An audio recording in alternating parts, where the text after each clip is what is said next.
Жеке тұлғалар 2024 жылдың 1 қазанына дейін жылжымайтын мүлік және жер учаскелерінің мүлік салығын төлеуі қажет. Бұл туралы Қостанай қаласының мемлекеттік кірістер басқармасы мәлімдеді. Жеке тұлғадан мүлік салығы 2023 жылы тіркеуде тұрған меншігіне алынады. Оған тұрғын үй, саяжай, ғимараттар, гараждар, меншік құқығы бар құрылыс нысандары жатады. Бүгінде салықты төлеуі қажет 130 мыңнан аса азаматтың 58% мүлік салығын төлеп үлгерген. На 1 июля текущего года жыл сайын 1 шілдеден кешіктірмей мемлекеттік кірістер басқармасы жеке тұлғаларға 1 қазанға дейін төлеуі қажет салық сомасын есептейді.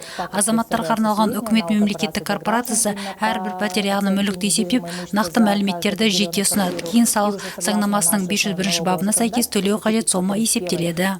Есептелген салық сомасы туралы барлық ақпарат салық төлеушілерге жіберіледі. Төлемдер туралы ақпарат пен хабарламаны екінші деңгейлі банктер, Каспий және Халық банк қосымшаларында немесе е-салық азамат мобильді қосымшасы арқылы білуге болады. Ол үшін е-салық азамат қосымшасын жүктеп, салық әмияны бөлімін таңдауыңыз қажет. Кейін бюджет пен есеп айырысу бөліміне кіріп, алдағы төлемдердің жайында ақпарат ала аласыз. С первого дня уже. 1 қазанға дейін салық төленбеген жағдайда борышкерге берешегі туралы хабарлама жіберіледі. Қарызды қайтармаған әр күн үшін өсімпұл қосылып отырады. Борышкер қарызын 30 жұмыс күні ішінде төлей алады. Берешек бір айдың ішінде төленбесе, сот органдары бұйрық шығарады.